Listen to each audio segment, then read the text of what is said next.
Hey Central, it's FoodCorps Fin. It's early November and Halloween's over, and you might be wondering, what am I going to do with this old pumpkin? Well, there's no reason it has to go in the trash. It came from the soil, so we're going to put it right back in the soil. And this is something you can do at home, in your backyard. We're going to do it by making a compost pile. So watch along and listen closely, and I'll show you how to do it. Now, in the forest, leaves fall from trees onto the forest floor, and they sit there until they decompose, that is, break down back into dirt. And that does two things. One, when they break down into soil, the tree can use those nutrients in the soil where its roots are to keep growing. But two, it acts as a mulch. That is, something that covers the ground to prevent other plants from growing. And that eliminates competition for this tree, so it knows it can grow right here without anyone else trying to grow here. But I don't want my leaves sitting in my lawn, because I want my grass to grow. So I'm going to collect these leaves and we're going to use them in the compost pile.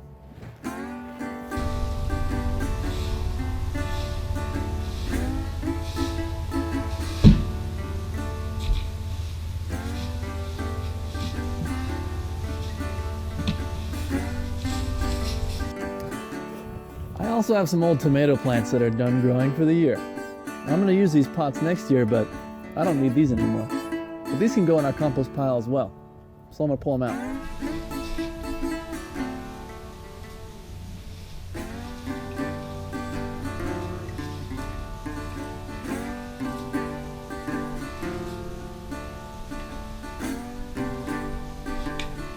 Now, when you make your compost pile, it's good to find a spot where nothing else is growing, where you can make it and leave it for a while, because it's kind of hard to move.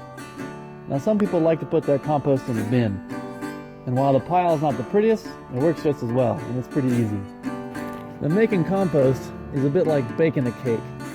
You get all your ingredients, you put them together in the right proportions, and then you sit back and wait until it's done.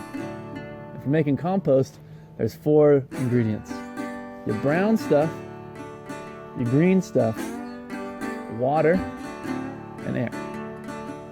Now the brown stuff is stuff that has a lot of carbon in it.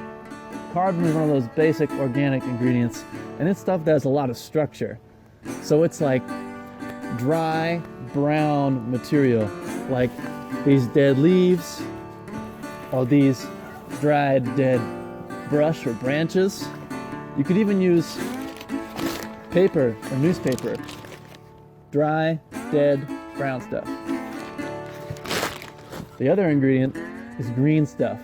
Now, green stuff is more your fresh, just living material, and it's full of nitrogen, which is another basic organic ingredient in soil.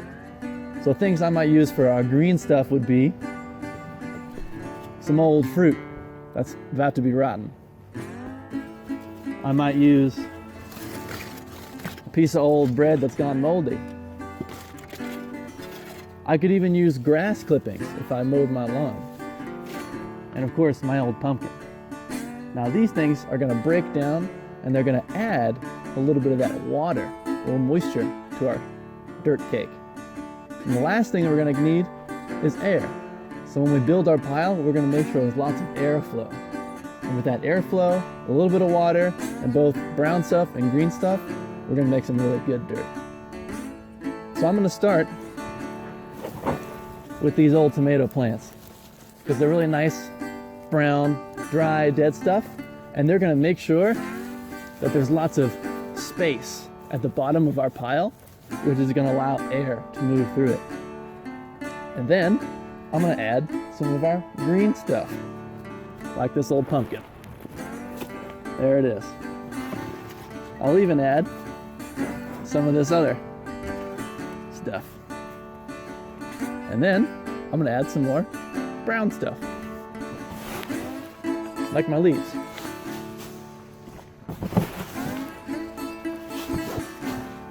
And then we're going to keep layering green stuff.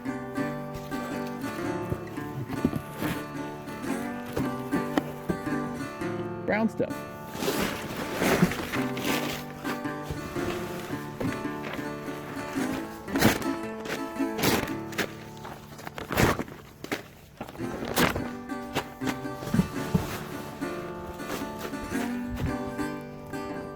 I'm gonna keep going like this until I get a nice big pile.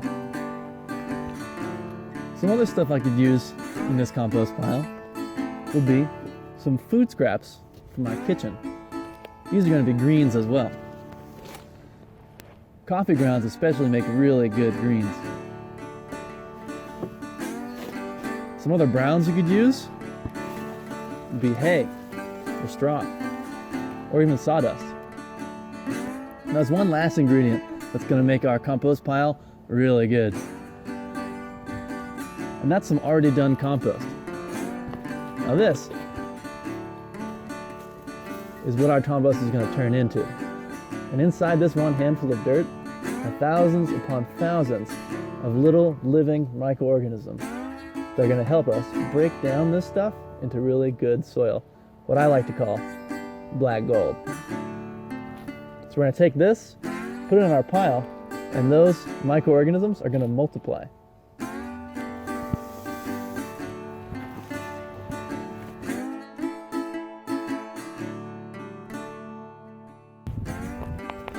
Now here's a pile of compost I started just a couple weeks ago, and you can already see it's starting to break down really good.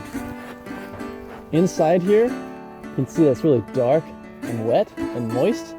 You can also see there's some mold starting, which means there's some good fungus inside that's helping it break down. And there's lots of little living creatures in here as well that have made it their home. And they're also working to break this down into some good dirt. Now when this is done, and when it looks like that dirt I showed you before, I'm going to take this compost and apply it to some other plants in my garden, right around their roots. And when it rains, all those good nutrients are going to seep down into the soil and help those plants grow. And there you have it. We have a nice compost pile on its way. Now there are a couple things you really don't want to put in the compost pile. And that'll be things that are really oily, like meat or dairy, like milk and cheese, or other things that have a lot of fat in them, like grease. Those things really smell a lot, and it's going to attract pests to your backyard. You don't want that. But any other food scrap you have in the kitchen is fair game to throw in your compost pile. This is a great way to get rid of stuff in your kitchen that you wouldn't need to throw in the garbage. And it's going to make you really good dirt that you can use in your garden. Anyhow, thanks for watching. This is a really good, fun activity you can do in your backyard, and you can make some really, really good dirt and grow some of your own food at home. I look forward to seeing what you do. Thanks.